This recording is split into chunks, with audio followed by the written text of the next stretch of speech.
Pour toi. Oh, nous ne voulons pas être seuls aujourd'hui. Oh, viens, cache à tout esprit. Viens dans nos cœurs, nos crânes. Oh, viens, papa. Oh, viens, papa. Viens, cache à tout esprit. Oh, viens.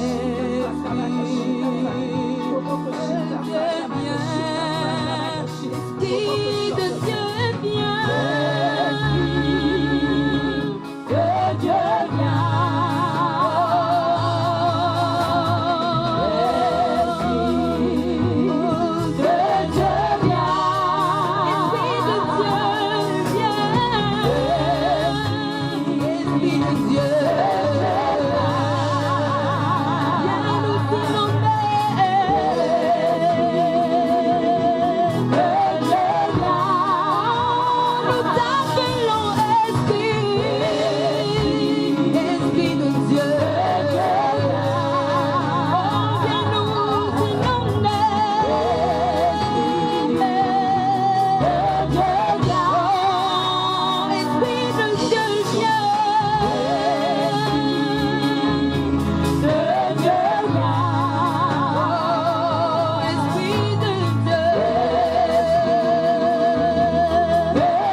Regardons Genèse chapitre 37. On ne va pas lire toute l'histoire de Joseph, mais je vais juste introduire ça et nous allons le développer. Amen.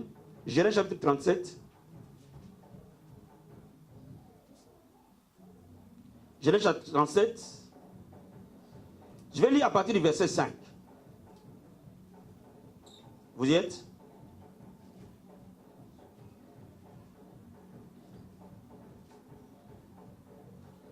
Genèse 37, verset 5. La Bible nous dit ceci. Joseph eut un songe, et il le raconta à ses frères, qui les haïrent encore davantage.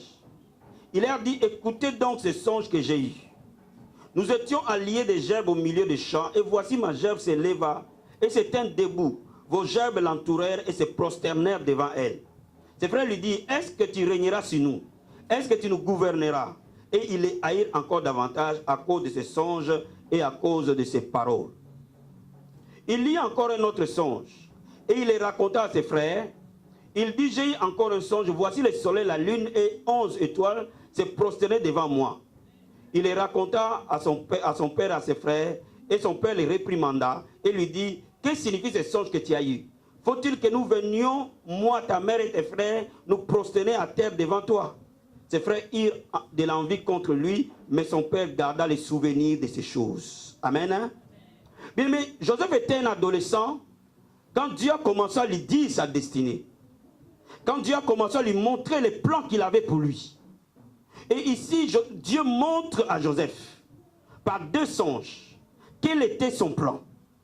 Il montrait à Joseph qu'il occupera une position d'autorité, qu'il occupera une position de domination. Bien, mais laisse-moi te dire, la vie n'est pas une lutte. L'homme ne peut recevoir que ce qu'il a eu du ciel. Quelqu'un peut me donner un amen? Quelqu'un peut me donner un amen? Je vais te dire aujourd'hui, si tu as commencé à lutter, après ce message, tu arrêteras de lutter. Parce que l'homme ne peut recevoir que ce qu'il a eu du ciel.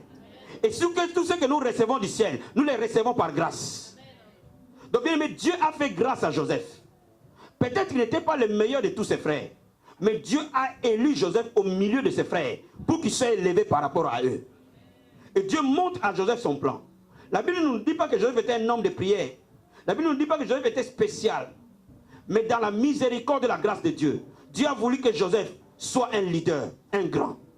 Et Dieu lui montre par songe une première fois. Il le montre une deuxième fois pour confirmer sa pensée. En disant, je t'ai montré une première fois. Voilà ce que j'ai décidé pour toi. Et je te les remontre encore pour que tu saches où est-ce que Dieu t'amène. Mais je suis en train de te dire, quand tu deviens un enfant de Dieu, il y a des rêves prophétiques. Il y a des songes prophétiques. Et il faut que tes yeux soient dans ces rêves-là. Il faut que tes yeux soient dans les pensées que Dieu t'a déjà données. Même si ça prend 10 ans, 15 ans, 20 ans, 30 ans. Mon ami, les plans de Dieu s'accomplissent toujours. Quelqu'un peut me donner amen? Quelqu'un peut me donner amen? Bien aimé, cet enfant était un adolescent. Et Dieu lui dit, voilà ce que tu seras. Personne ne pouvait penser que Dieu avait déjà vu Joseph, premier ministre en Égypte, pendant que lui était enfant chez ton père. Mais Dieu l'avait déjà vu. Et Dieu avait commencé à tracer les chemins de Joseph. Bien aimé, je suis en train de te dire, ton chemin est tracé.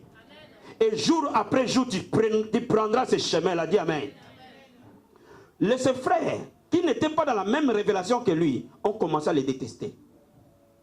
Ils l'ont vendu chez les Madians. Ils l'ont vendu et les Madians l'ont revendu.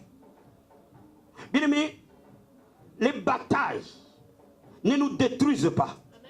Les batailles nous préparent à notre destinée. Ceux qui ont une grande destinée ont des batailles équivalentes. Ceux qui ont une grande destinée ont des preuves qui vont avec. Parce que Dieu ne te fait pas entrer dans ta destinée sans t'avoir préparé à cela. Beaucoup d'enfants de Dieu ne comprenant pas les vérités de la parole de Dieu, le diable les exploite. Bien aimé, la main du Seigneur était sur Joseph.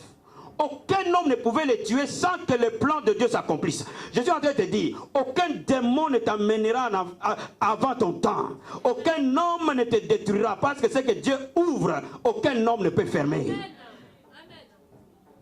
Ses frères avaient envie de les tuer. Mais Dieu a suscité un de ses frères pour qu'il leur dise non, ne les tuons pas. Vendons-le. Amen. Mais à ce moment-là, Joseph passait le moment noir de sa vie. Je m'imagine dans ce trou-là, quand on l'a mis, les idées ont commencé à défiler. Il vivait la contradiction de ses rêves. Bien aimé, avant que tu vives le plan de Dieu, tu passeras ton désert. Tu passeras l'école de Dieu. Parce que l'école de Dieu, c'est l'école du désert.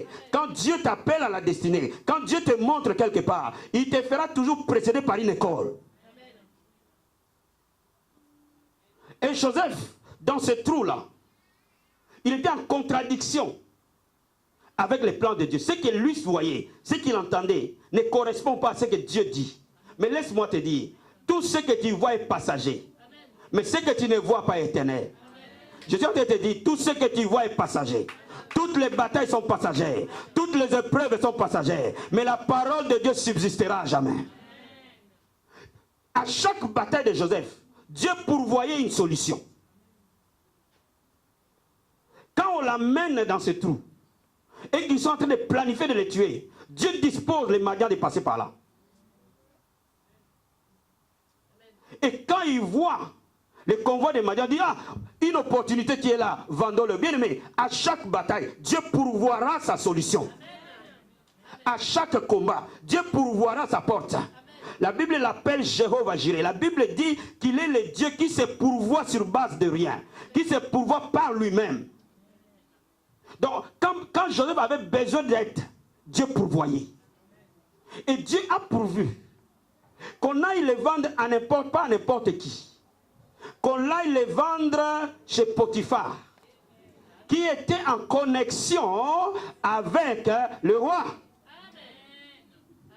Laisse-moi t'expliquer le parcours de Joseph. Il est vendu chez Potiphar comme esclave.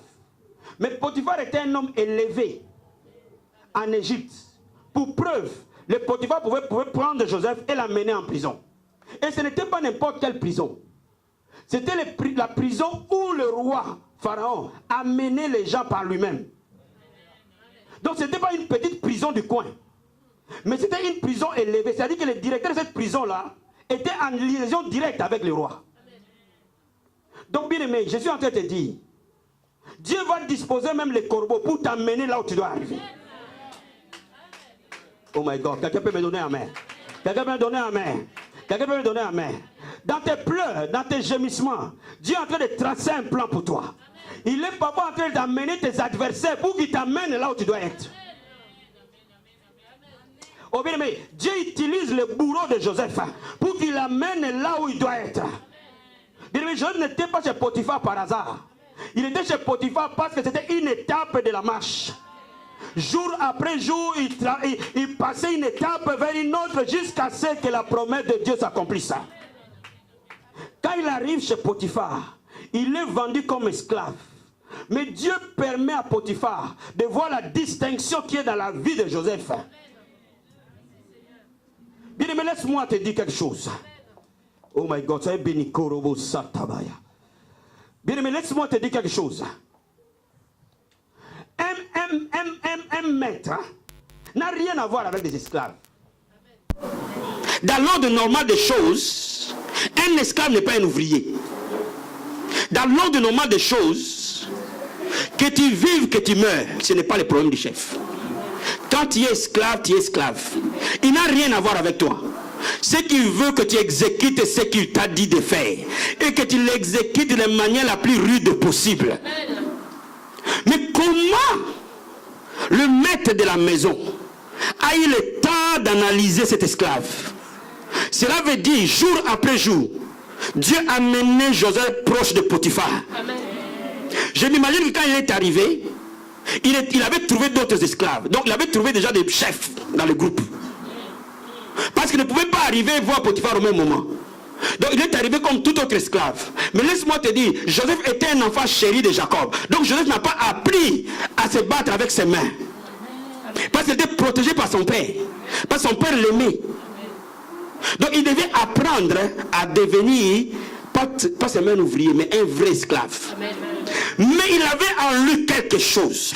Parce que lorsque Dieu dit, parce ce qu'il a dit, il y a la provision et il y a l'onction. Quelqu'un peut me donner amen? Quelqu'un peut me donner amen? Je dis ceci, parce que Dieu a dit, parce que Dieu a pensé, parce que Dieu a regardé Joseph, par le fait que Dieu avait les yeux sur Joseph, par ce qu'il avait dit à Joseph, par cette parole, cela a produit à Joseph une grâce et une onction. Amen. Donc Joseph n'était pas peut-être le plus bon manager de main, mais Joseph avait quelque chose qui coulait en lui. Et Potiphar regarde Joseph et dit, cet esclave-là est différent. Dis amen. Dis amen. Donc je suis en train de te dire, nous sommes un peuple de destinée. Là où on nous jettera, c'est là où nous fleurirons. Là où on nous jettera, c'est là où le monde nous verra. Là où nous serons, c'est là où quelque chose de Dieu apparaîtra. Bien, mais laisse-moi te dire, Joseph n'était pas encore dans les palais. Il était un esclave certainement dans la brousse. Mais Dieu l'a mené plus proche de Potiphar. C'est-à-dire que son chef, le chef d'esclaves, a dit, cet enfant est spécial, tu deviens mon conseiller. Quand il allait voir Potiphar, il a mené Joseph. Quand il avait des problèmes qu'il n'arrivait pas à résoudre, il s'est tourné vers Joseph et disait, petit, qu'est-ce que tu veux me dire là? Et Potiphar a regardé Joseph et il l'a tiré. Parce que la Bible nous dit, quand la femme de Potiphar vient tenter Joseph, Joseph lui dit, le maître m'a tout donné. Dans cette maison, le maître m'a tout donné. Il n'y a que toi qui m'interdis parce que tu es sa femme. Donc bien aimé, laisse-moi te dire que Joseph n'était plus esclave. Même si personne n'avait enlevé son statut d'esclave officiellement. Mais je suis convaincu que Joseph dormait dans la maison de Potiphar. Parce qu'il avait accès, entrer, sortir, gérer ce qu'il veut, faire ce qu'il veut, il le dit. Oh my God, quelqu'un peut me dire amen. Bien aimé, si le diable veut te faire esclave aujourd'hui, il va te couronner. Il peut dire amen. Aucun homme ne peut t'enterrer là où Dieu t'a élevé. Quelqu'un peut me dire amen. Quelqu'un peut me dire amen. Bien aimé, l'extérieur de Joseph n'a pas changé. Mais l'intérieur de Joseph portait en lui-même quelque chose. Dieu lui-même l'a mis là-dedans. Et partout où Joseph passait, aucune personne ne pouvait être indifférent. Bien aimé, la grâce que Joseph portait pouvait même attirer la femme de son patron. Mais parce que lui, il craignait Dieu, parce que lui, il marchait avec Dieu, il ne pouvait pas toucher à la femme de son patron. Il dit, comment je ferai un si grand péché à mon Dieu? Parce que mon maître ne m'a interdit de rien. Bien aimé, laisse-moi te dire, si Joseph n'était pas conscient de sa destinée, il allait profiter, il va dire, ça c'est une opportunité.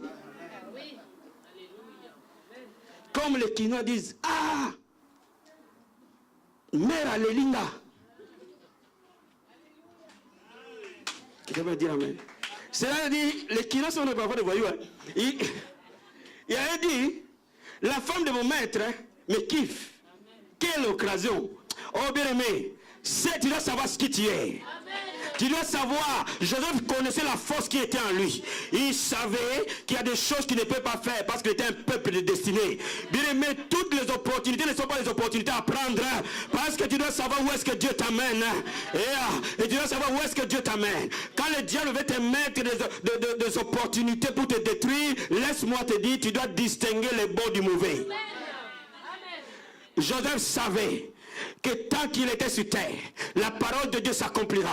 Oh, laisse-moi te dire, quand tu seras en vie, la parole de Dieu s'accomplira. Même à ta mort, la parole de Dieu s'accomplira. Si le diable te tue avant le temps de Dieu, tu ressusciteras jusqu'à ce que tu accomplisses ce que Dieu a prévu pour toi. Parce que l'apôtre Paul a dit, je combattis le bon combat de la foi. Maintenant, la couronne m'est réservée. L'apôtre Paul a eu le temps de faire son boulot et de l'amener à bien, de préparer des titres de Timothée et les autres et de rentrer là où il était venu. Bien, mais tu ne mourras pas par hasard. Quelqu'un peut me donner un amen?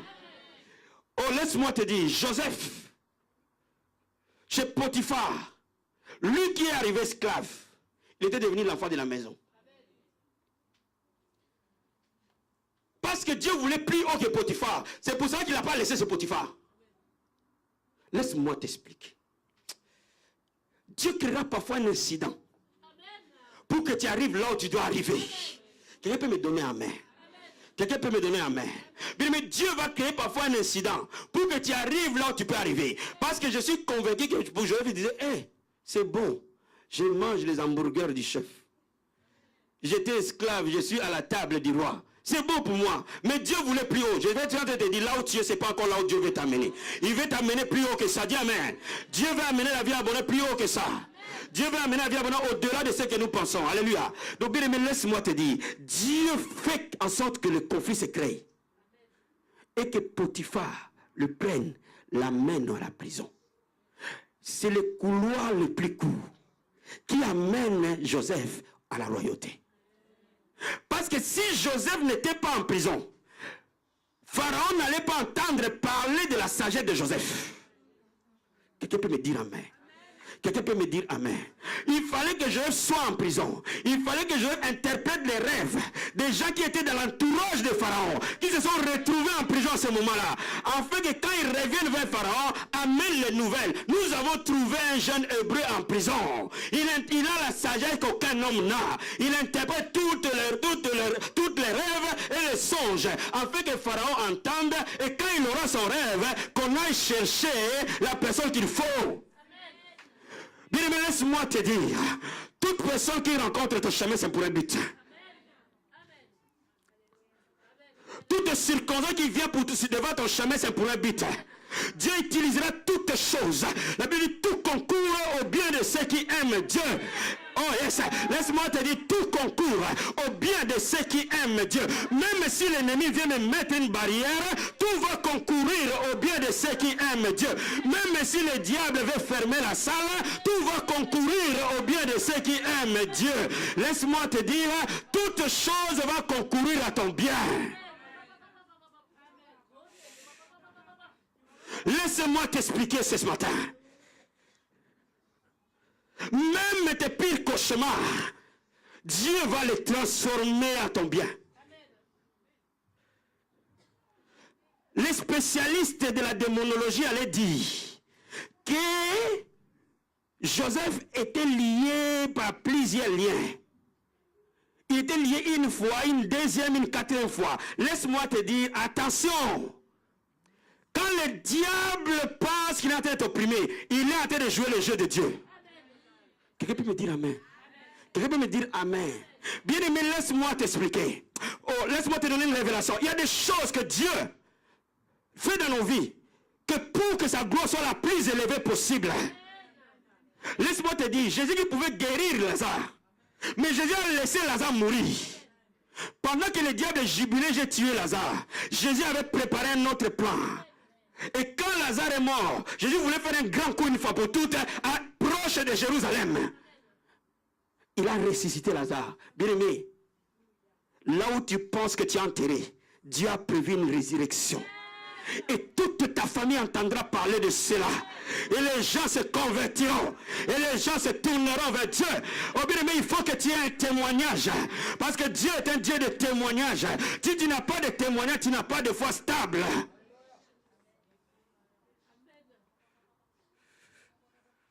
Alléluia. Alléluia. Alléluia. Quand on prend encore Joseph, on l'amène en prison, les gens vont dire, ah voilà. Soit il est un pécheur, soit il a les liens de famille. Bien aimé, ne juge pas rapidement les choses.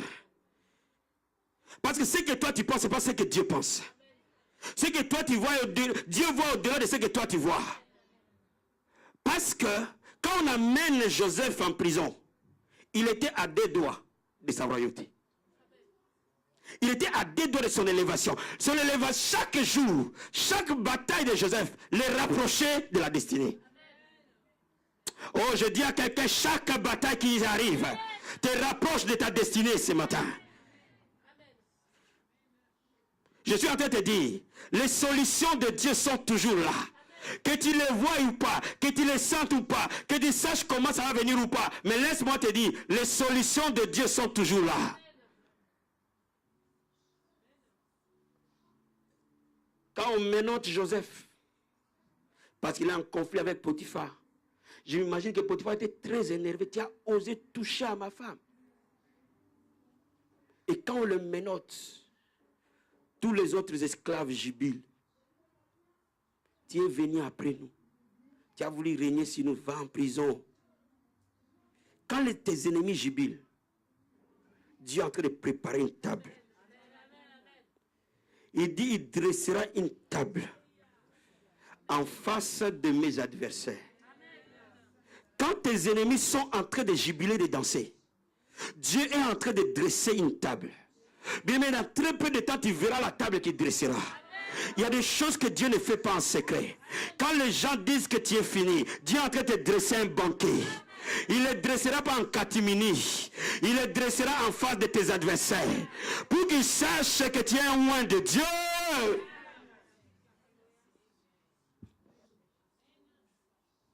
Quand on l'amène dans cette prison menottée et qu'on l'accueille, une nouvelle personne vient. Allez, va, laver les toilettes. Il est parti laver les toilettes. Et je m'imagine que les chefs qu'il a trouvés dans la prison, parce que dans des prisons, il y a toujours des caïds. Il allait, va faire ça, va faire ça, va faire ça. Il essayait de le faire autant qu'il pouvait. Mais personne ne pouvait voler ce que Dieu a mis dans la vie de Joseph. À ce moment-là, les événements ont commencé à arriver. Des nouveaux prisonniers vont arriver, qui sortent tout droit de chez Pharaon. Alléluia. Oh bien-aimé, dans ta détresse, Dieu va créer de nouvelles circonstances. Dans tes pleurs, Dieu va créer de nouvelles circonstances. Oh mon ami, je dis à quelqu'un, ne pleure pas parce que tu as une destinée. Ne pleure pas parce que Dieu a prévu pour toi un royaume. Ne pleure pas parce que Dieu a prévu pour toi une destination. Bien-aimé, Dieu créera une circonstance pour que le Pharaon se fâche de ses proches collaborateurs. Oh, vous voyez là où Dieu est parti toucher. Joseph en prison, Dieu travaille chez Pharaon. Il crée un incident. Et on prend les 2 proches collaborateurs de Pharaon, on les amène en prison. Et quand ils arrivent en prison, ils font des rêves. Personne pour les interpréter. Et Joseph arrive. Laisse-moi te dire, ce n'était pas le premier rêve de Joseph. Dieu l'avait déjà préparé. Bien, mais quand il passe l'école de Dieu, c'est là où les choses qui sont latentes en nous, qui dorment en nous, prennent leur acuité. Joseph n'a pas été préparé en prison. Il a été préparé depuis la maison de son père. Dieu, jour après jour, entraînait les dons de vision de Joseph. Parce qu'il avait tellement ces dons-là, il pouvait interpréter les dons des autres. Quelqu'un peut dire amen? Donne-moi amen. Donne-moi amen. Bien, mais je suis en train de te dire, dans tes batailles, il faut que tu te prépares.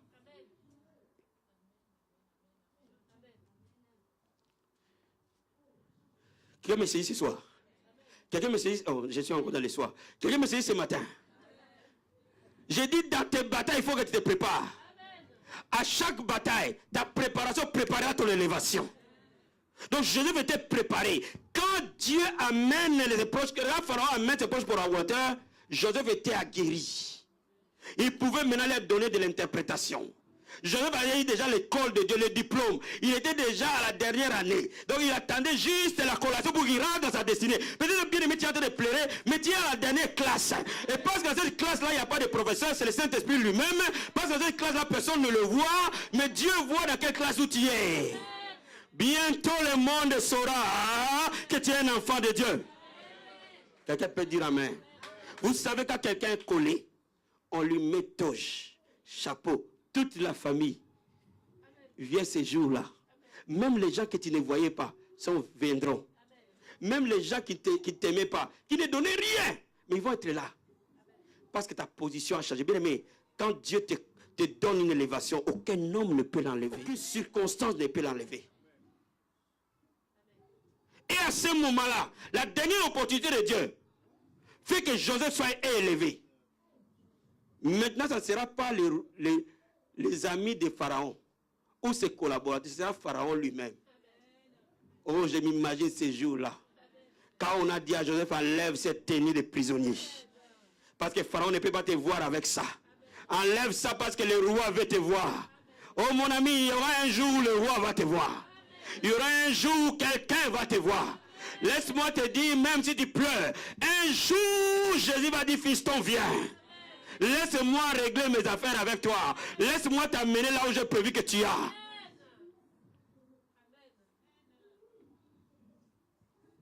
Ces jours-là, les pleurs de Joseph ont changé. Je m'imagine ses propres bourreaux. Quand ils ont entendu l'ordre venir du palais du Pharaon. Parce que Pharaon ne va pas dire à des petits, il va dire directement au directeur de la prison, je vais voir ces petits-là.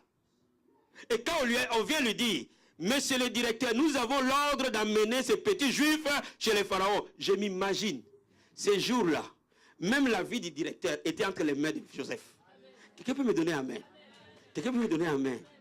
Non, vous ne m'avez pas saisi. Vous ne m'avez pas saisi. Quand le pouvoir change de main, quand Dieu intervient dans l'affaire de l'homme, même tes propres bourreaux vont te demander pardon. Vous pouvez imaginer que le directeur qui faisait des méchancetés à Joseph, et il entend Pharaon dire, je veux ces jeunes-là, je veux avoir un entretien personnel avec lui. Pensez dans la tête du directeur. Il va dire, jeune homme, quand tu vas aller là-bas, si tu te poses la question, comment ça se passe à la prison, tu vas aller, moi j'étais gentil avec toi. Non, non, non, non, non, est-ce que vous me saisissez? Parce qu'à ce moment-là, laisse-moi t'expliquer, il y a des gens qui te mettent des barrières, des cales. Mais Dieu va amener une intervention qui va dépasser les pouvoirs des cales. Et à ce moment-là, il ne peut plus te contrôler. Oh bien, mais laisse-moi te dire, on ne peut pas contrôler le vent. My God, est-ce que quelqu'un me saisit ce matin? Et cette église me saisit ce matin. Est-ce que tu me saisis ce matin? Est-ce que tu me saisis ce matin?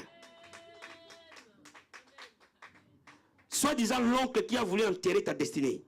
La tante qui a bloqué ta vie. Bien, mais laisse-moi te dire, ta vie va atteindre un niveau où il ne peut pas voler.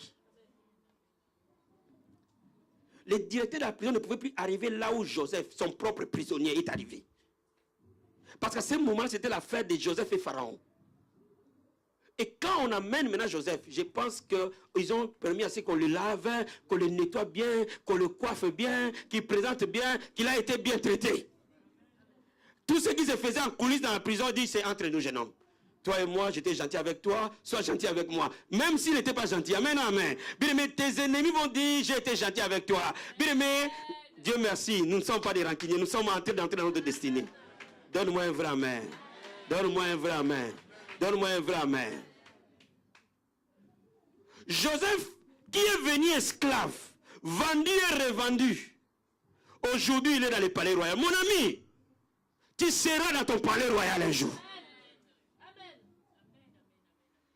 Les chemins de Joseph, ce n'était pas à lui de tracer son chemin, mais Dieu a tracé le chemin de Joseph. Oh, Dieu tracera ton chemin, mon chemin, ce matin. Voilà pourquoi je suis en train de te dire, chaque épreuve qui arrive est la préparation de notre élévation. Chaque fois que nous passerons par une épreuve, Dieu va nous multiplier.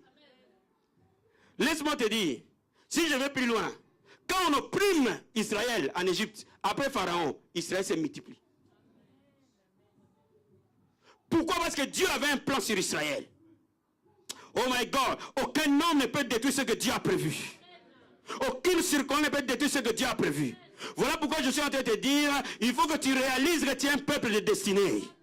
Peut-être que les mondes te voient et te disent que tu ne vaux rien. Peut-être que les mondes te voient et te disent que tu ne mérites rien. Ça, c'est leur propos. Mais Dieu a un propos pour toi. Donne-moi un vrai amen. Est-ce que vous m'avez saisi? Je connais les plans que j'ai formés pour vous. Les plans de bonheur et non de malheur. Dieu avait un plan pour Joseph. Même quand il passait ses épreuves, le plan de Dieu n'a jamais changé. Ce plan n'a jamais été altéré. Laisse-moi te dire, même quand tu passes les épreuves les plus noires, les plans de Dieu ne changent pas. Et tu vas entrer dans ces plans. La question qui se pose, comment y entrer? Est-ce que vous m'avez déjà saisi?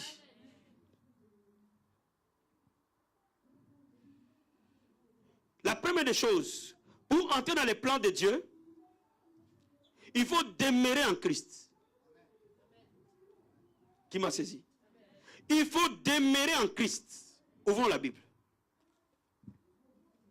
Dans Jean.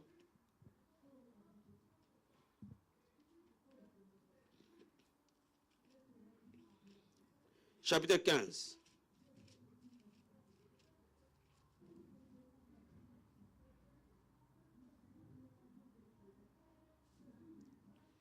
Je vais lire à partir du verset 5.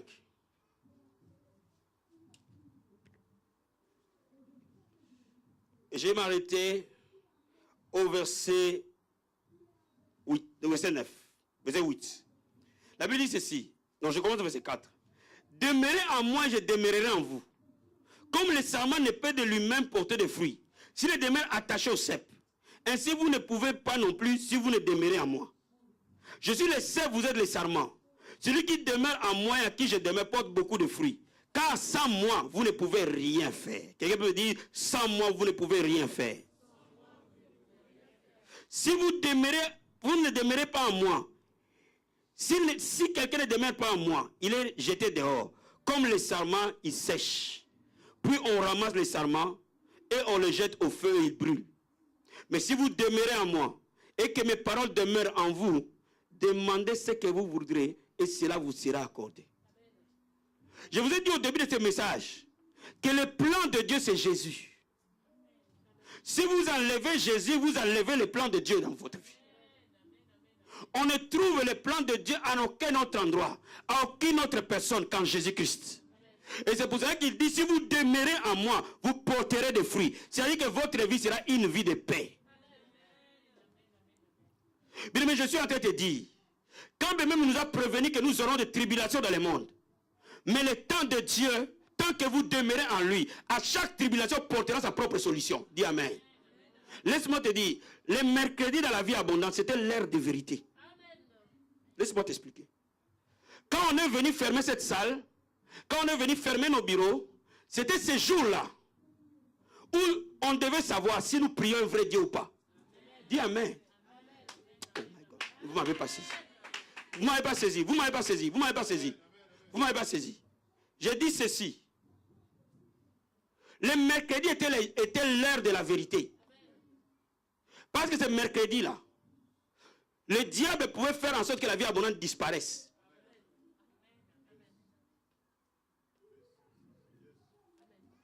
Vous ne l'avez pas senti. Nous l'avons vécu. Et quand nous l'avons vécu, nous savions ce qui s'est passé derrière. Nous savions qu'aujourd'hui, c'est le jour de la vérité. Aujourd'hui, soit Dieu est avec nous, soit il nous lâche. Et s'il nous lâche, nous allons couler. Quelqu'un peut dire Amen. Gloire soit rendue à Dieu. C'est rare qu'on vous ferme la salle le même jour, vous trouvez une autre salle le même jour. Quelqu'un peut me donner Amen. Quelqu'un peut me donner Amen. Ils nous ont pas prévenu que la salle sera fermée. Ils nous l'ont fermée devant, nous étions en train de prier. Alléluia. En nous fermant cette salle, ils ont activé la puissance miraculeuse de Dieu qui habite en nous. Quelqu'un peut dire Amen. Quelqu'un peut dire Amen. Comme Joseph, les choses ont été conduites jusqu'à arriver à la destinée. Bien aimé, je suis en train de te dire, aucune bataille ne peut te vaincre. Donne-moi Amen. Donne-moi Amen. Donne-moi Amen. Donne-moi Amen. Donne-moi Amen. Donc bien aimé, laisse-moi t'expliquer quelque chose. Si vous demeurez en Christ, c'est ton seul devoir lui demeurera en toi. Et quand il demeurera en toi, tu ne peux pas sécher. Si on te vire au travail lundi prochain, tu es dans un travail qui paye mieux. Chaque fois que le diable veut te mettre à terre, il te donne l'opportunité d'aller plus haut. Parce que la Bible dit, nous avons de gloire à...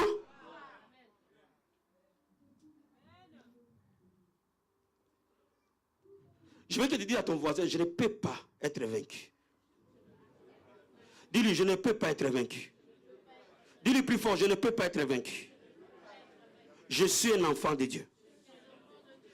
Donc, bien aimé, tu es vaincu le jour où tu te détaches de Christ. Il a dit clairement que si vous vous détachez de moi, vous êtes des branches, moi je suis l'arbre. Si vous vous détachez de moi, vous allez sécher. Pourquoi? Parce que la vie de la branche dépend de l'arbre. Parce que la sève qui coule dans l'arbre, c'est ce qui alimente la branche. Mais le fruit n'est pas sur l'arbre. Le fruit est sur la branche. Vous m'avez pas saisi. Laissez-moi vous réexpliquer ça.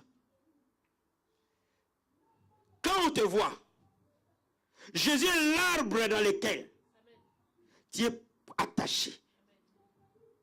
Mais les fruits, on va te voir dans la vie de Cynthia. Pas dans la vie de Christ. Parce que les fruits ne portent pas sur l'arbre, sur la branche. Si un arbre a un fruit, cet arbre-là est bizarre. Il faut qu'il y ait une branche aussi petite pour qu'il y ait un fruit. Pour qu'il y ait des fruits. Parce que toi, tu es sa branche. Et que tu es attaché à lui, la sève va produire le fruit. Cela veut dire que quand les gens vont voir les fruits, ils vont réaliser que Dieu est avec toi. Bien aimé, je suis en train de te dire, le miracle, c'est le signe de la présence de Dieu. Cela veut dire que là où Dieu est, on voit le fruit. Dieu en toi, voyons le fruit. Dis amen.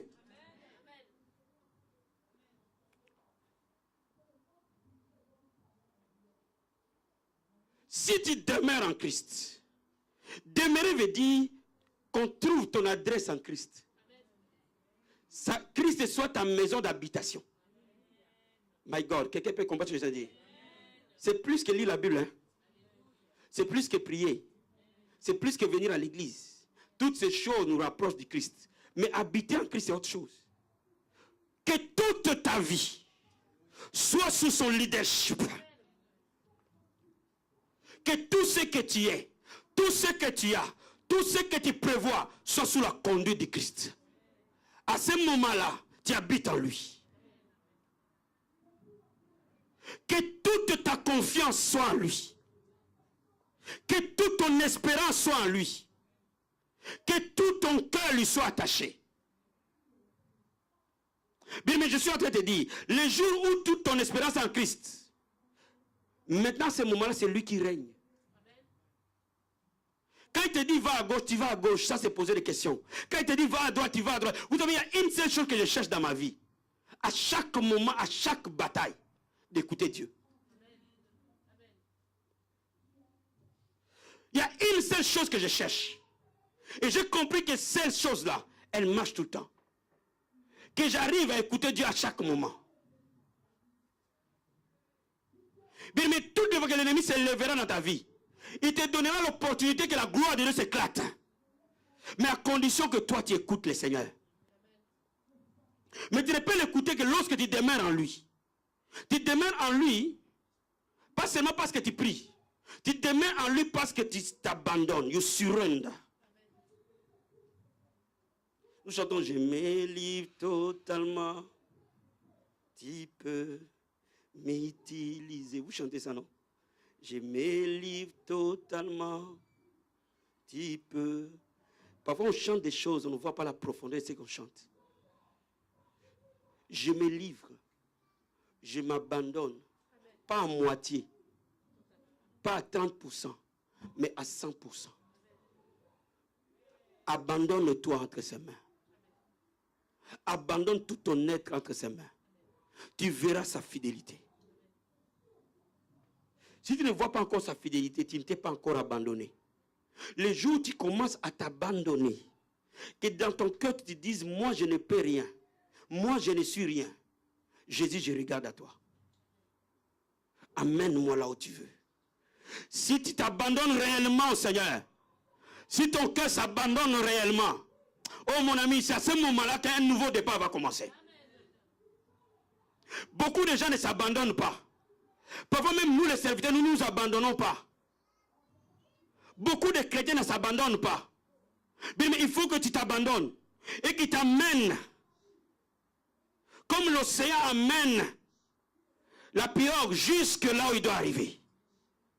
Il est ton océan. À chaque coup de vague, il t'amène exactement là où le port où tu dois accoster. Bien, mais je suis en train de te dire, tout ce que tu abandonnes, Dieu le porte. La Bible dit, venez à moi, vous tous êtes fatigués et chargés. Je vous donnerai du repos. Prenez mon joug. Cela veut dire quoi? Il veut que nous lui donnions notre joug, pour que lui nous donne son joug. Et vous aurez le repos de vos âmes. Mais tant que tu n'abandonnes pas, tant que tu ne t'abandonnes pas à Dieu, ta vie sera une vie de lutte. On écoute Dieu que lorsqu'on s'abandonne. On écoute Dieu que lorsqu'on reconnaît. Pas dans la bouche, parce qu'il y a des gens qui reconnaissent des choses dans la bouche. Mais je parle dans le cœur. Quand ton cœur reconnaît sa seigneurie, quand ton cœur reconnaît sa domination, quand ton cœur reconnaît que le plan que Dieu a prévu pour moi est toujours 100 fois meilleur que mes propres plans. Quand ton cœur reconnaît, si Dieu choisit une femme pour moi, cette femme sera 100 fois meilleure que la femme que j'aurais choisie par moi-même.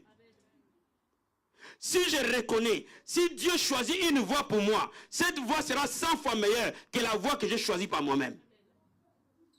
Quand vous arrivez là, vous arrivez dans la volonté de Dieu. Aujourd'hui, il est important de comprendre qu'il y a des prières qui ne fonctionnent pas. Pourquoi ces prières ne fonctionnent pas? Parce que ces prières-là ne sont pas basées dans les plans de Dieu. Donne-moi un amen. Donne-moi un amen. Donne-moi un amen. Donne-moi un amen. À chaque problème que tu as, Dieu connaît comment tu vas sortir. Parfois, toi, tu vois la solution à droite, mais Dieu le voit la position en face. Laisse-le te parler. Laisse-le te montrer. Laisse-le te conduire. Il va t'amener sans bataille dans ta terre promise. Aujourd'hui, j'ai envie compris. Mais j'ai envie compris que le règne de Dieu s'accomplisse. Jésus connaissait le secret qui était là-dedans. Il dit que ton règne vienne. Que ta volonté s'accomplisse sur la terre. Laisse la volonté de Dieu s'accomplir dans ton argent, dans l'éducation de tes enfants, dans ta maison, qu'il n'y ait aucun domaine de ta vie que tu ne donnes pas à Dieu. Vous savez, je peux donner à Dieu mon ministère, ne pas donner à Dieu mon argent. Je peux donner à Dieu mes genoux, ne pas donner à Dieu ma femme. Je peux donner à Dieu ma voix, ne pas donner à Dieu mes enfants. Je peux donner à Dieu quelque chose, ne pas lui donner autre chose. S'il y a un domaine que tu ne lui as pas donné, ce domaine-là connaîtra des batailles et des défaites. Mais s'il y a tout, donne à Dieu tout, à chaque bataille, le miracle se produira. C'est pour ça que ce matin, je vais te dire quelque chose. Le Seigneur va t'amener dans les verts pâtirages. C'est là où nous allons clôturer, dans le psaume chapitre 23.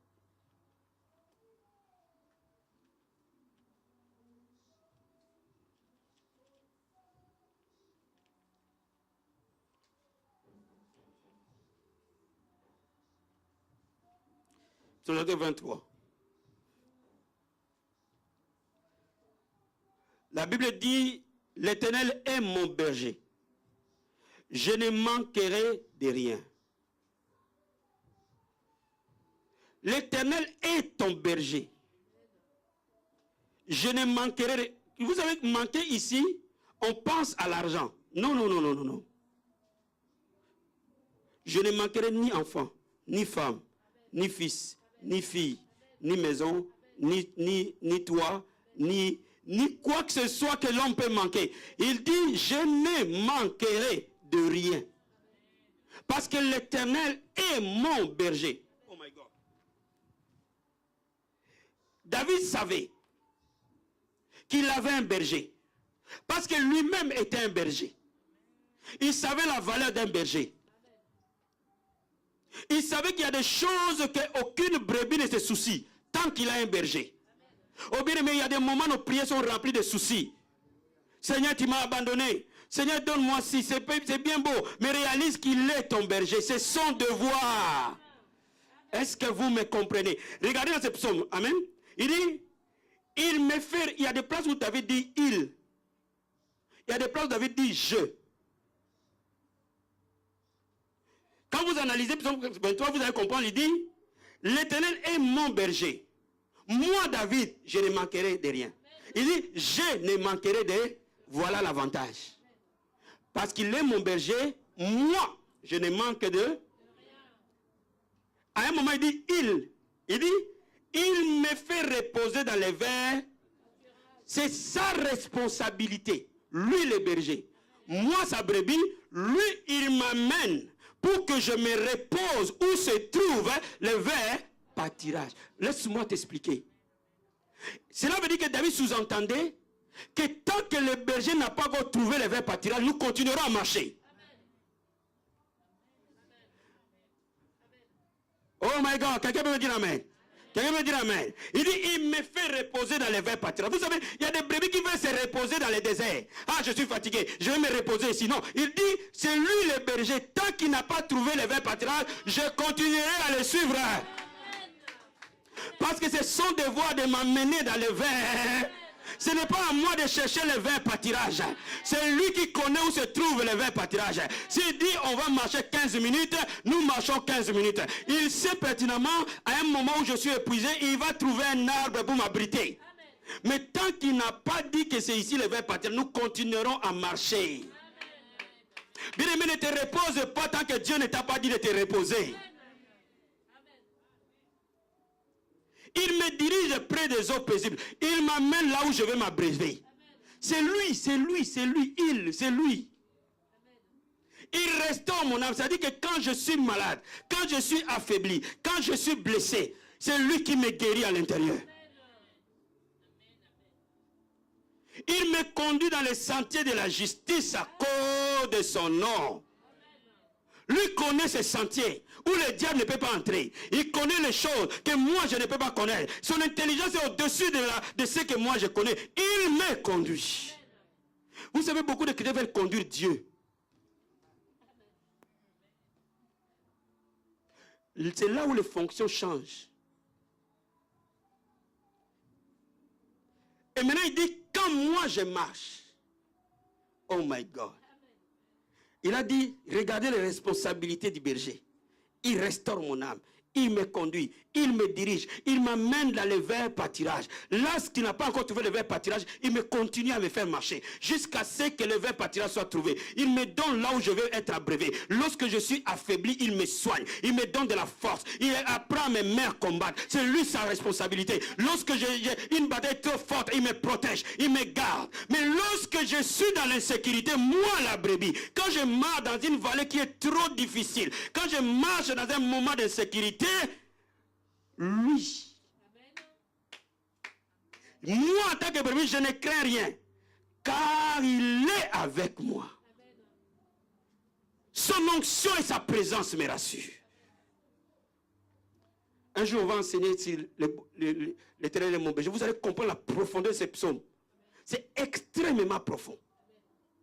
Quand je suis dans l'insécurité, quand la bataille s'élève, moi, la brebis, je ne crains pas. Quand je marche dans l'ombre de la vallée de la mort, je ne crains aucun mal. Quand le diable se lève contre moi, parce que je suis sa brebis, je ne craindrai pas. Parce que la présence du berger me rassure. Oh bien-aimé, est-ce que Jéhovah est en toi? Est-ce que l'Éternel est en toi? Laisse sa présence te rassurer dans les moments de sécurité. C'est ça, entrer dans la destinée.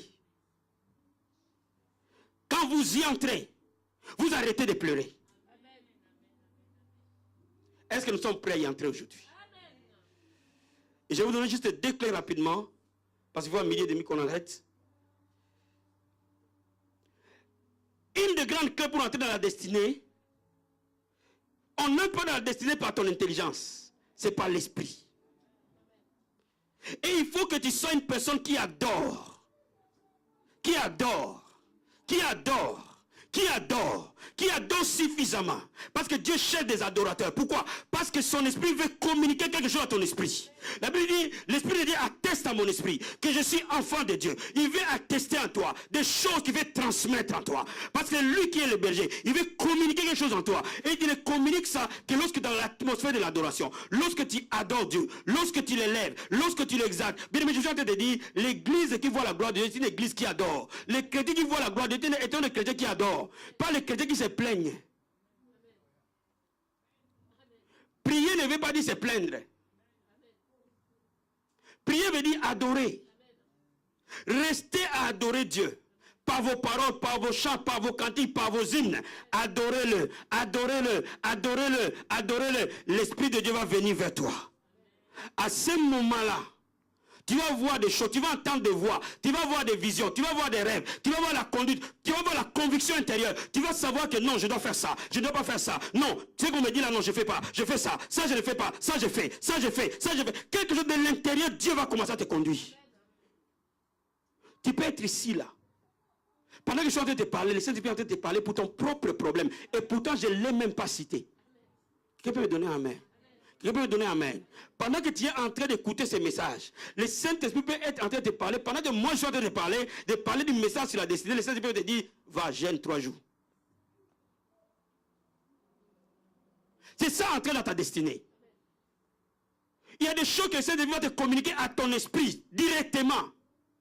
Pendant que je suis en train de te parler, tu peux être là en train de m'écouter. Une pensée d'une personne arrive dans ton esprit. Que ça fait des années que tu es ennemi de cette personne-là. Et le Saint-Esprit ramène cette personne jusqu'à toi et dit, va le voir. Quelqu'un peut me donner un amen? Quelqu'un peut me donner un amen? Pendant que je suis en train de te parler, tu peux être ici. Et le Saint-Esprit est en train de te dire, va bénir un tel. Mais quand tu entends ça, obéis.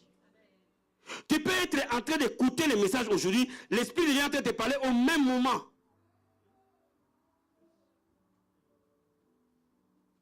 C'est ça, entrer dans ta destinée. Et entrer dans ta destinée demande aussi beaucoup de prières en esprit. Parce que la Bible dit, celui qui prophétise édifie l'église. Mais celui qui parle en langue s'édifie soi-même. Quand tu es en train de prier en esprit, prier en langue, ou alors élever le Saint-Esprit. Pour ceux qui n'ont pas encore reçu le baptême du Saint-Esprit, parler au Saint-Esprit, parler avec lui comme un homme, parler avec lui comme le canal par lequel Dieu veut passer la volonté de Dieu dans notre vie. Quand nous sommes en train de prier aujourd'hui, ce matin, si tu ne pries pas en langue, dis au Saint-Esprit, aujourd'hui je veux savoir où est-ce que tu m'amènes. Quel est le plan que tu as prévu pour moi? Quel est le plan que tu as prévu pour mes enfants? Si tu as des enfants, cite leur nom. Tu as prévu quoi pour un tel? Quoi pour un tel? Quoi pour un tel? Quel est le plan pour mon mari? Quel est le plan pour ma maison? Quel est le plan pour mes enfants? Quel est le plan? Ce travail-là, je l'aurai quand? Ce mari-là, je l'aurai quand? Cet enfant-là, je l'aurai quand? Quel est ton plan? Quel est ton plan? Dis-lui, mon ami, tu verras ce que Dieu va te répondre. Une vie qui entre dans les plans de Dieu est une vie victorieuse. La victoire sera continuelle et définitive. Voilà pourquoi toi et moi, nous allons nous lever. Et je veux que ce matin, nous prions ensemble. Je veux simplement que Dieu, là, tu m'accompagnes juste dans les pianos, juste les pianos, tout simplement.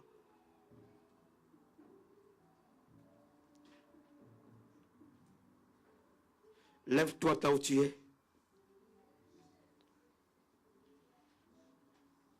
Merci Jésus. Merci Saint-Esprit. Merci pour les plans que tu as prévus pour nous. Merci pour ces plans de bonheur que tu as prévus. Merci parce que nous ne craignons pas les batailles. Parce qu'à chaque bataille, ta victoire est déjà là. Merci Seigneur. Je veux que tu dises au Seigneur merci. Élève la voix vers le Seigneur, dis-lui merci. Dis-lui merci parce qu'il t'a aimé. Dis-lui merci parce qu'aucun moment de ta vie, Dieu ne l'a pas vu. Il n'y a aucune chose qui se passe sur toi que Dieu n'a jamais vu en avance. Dis-lui un grand merci. Dis-lui un grand merci. Même si tu passes une bataille élevée ce matin, Je suis en train de dire au Seigneur merci. Parce que la victoire, elle est certaine. Parce que la victoire, elle est là. Elle ne manquera jamais, elle ne trompera jamais. Dis-lui un grand merci. Alléluia. Oh Dieu de gloire, merci Seigneur. Oh Père, nous te disons un grand merci. Nous t'élèvons, nous t'exaltons Seigneur. Nous te disons un grand merci, ô Dieu de gloire. Je vais entendre l'église dire au Seigneur merci. Je vais entendre les hommes et les femmes dire au Seigneur merci. Dis au Seigneur merci pour la vie qu'il t'a donnée. Dis au Seigneur merci pour la grâce qui coule dans ta vie. Dis au Seigneur merci pour son plan dans ta vie. Dis au Seigneur merci parce qu'il a prévu quelque chose de merveilleux dans ta vie. Dis au Seigneur merci parce que dans chaque bataille où tu es, la solution est déjà là. Élève la voix vers le Seigneur. Je vais entendre déjà dire au Seigneur merci. Bien-aimé, je ne t'entends pas dire au Seigneur merci. Je vais t'entendre dire au Seigneur merci. Que tes mains soient élevées pour dire au Seigneur merci. Alléluia. Dis-lui un grand merci. Dis-lui un grand merci. Dis-lui un grand merci. Dis-lui un grand merci pour sa volonté dans ta vie. Dis-lui un grand merci parce que le plan qu'il a prévu pour toi est un plan de bonheur et non de malheur. Dis-lui un grand merci. Dis-lui un grand merci parce que le diable veut le malheur, mais lui veut ton bonheur. Dis-lui un grand merci parce que le diable veut te détruire, te gorger, te détruire tout ce que tu as. Mais lui veut te donner la paix. Il veut te donner un plan de bonheur. Dis-lui un grand merci. Alléluia. Oh Dieu de gloire, merci Seigneur. Je te remercie infiniment, Adonai, parce que tu as un plan merveilleux dans nos vies, Père.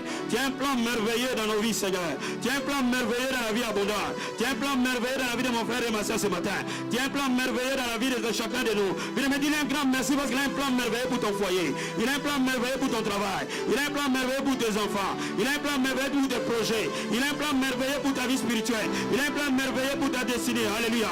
Oh Dieu de gloire, nous disons merci. Nous disons merci. Nous disons merci. Nous disons merci. Un plan merveilleux pour ta vie. Un plan merveilleux pour ton mari si tu es une femme. Un plan merveilleux pour ta femme si tu es un mari. Un plan merveilleux pour tes enfants. Un plan merveilleux, Seigneur.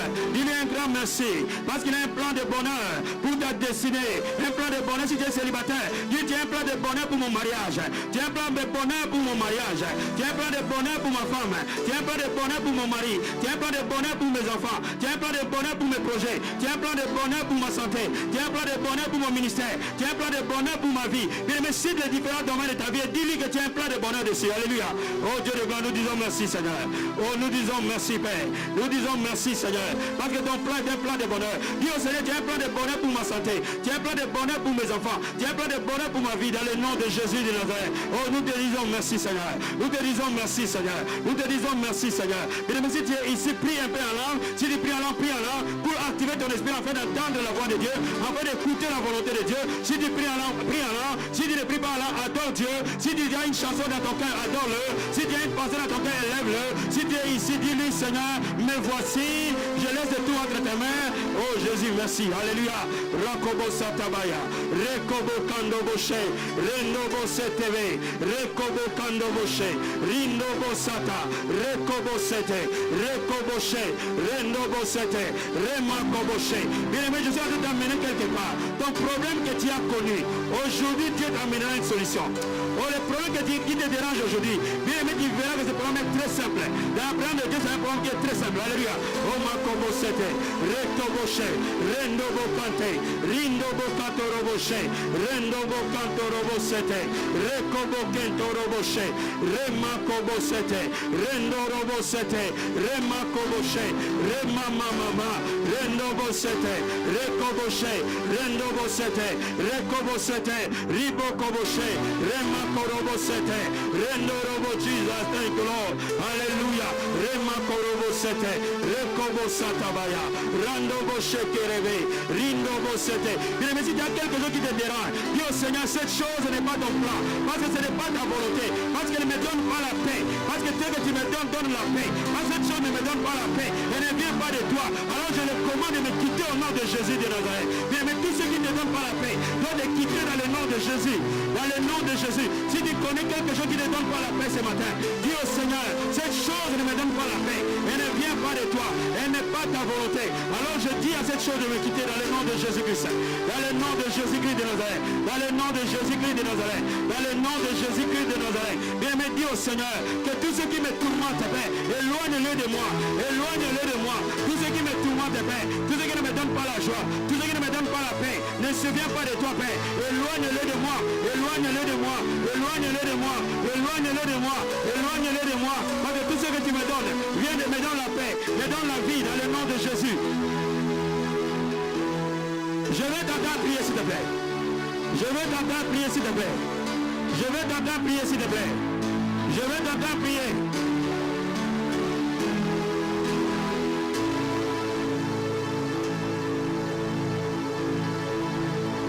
Je vais t'entendre prier.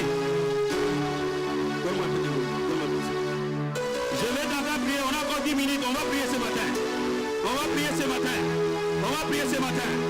On va prier ce matin. Mais si c'est la maladie, si c'est le blocage, si c'est le célibat, tout ce qui t'enlève la paix doit s'éloigner de toi.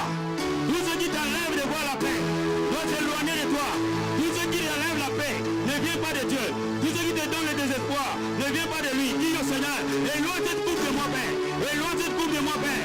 Éloigne cette coupe de moi, Père. Éloigne cette coupe de moi, Père. Éloigne cette coupe de moi, Père. Dans le nom de Jésus de Nazareth. Dans le nom de Jésus de Nazareth. Dans le nom de Jésus de Nazareth. Dis au Seigneur maintenant de te parler par des songes, de te parler par des rêves, comme il a parlé à Joseph, que Dieu te parle et qu'il te montre ta destinée, et qu'il te montre ton chemin, et qu'il te montre ce qu'il a prévu pour toi.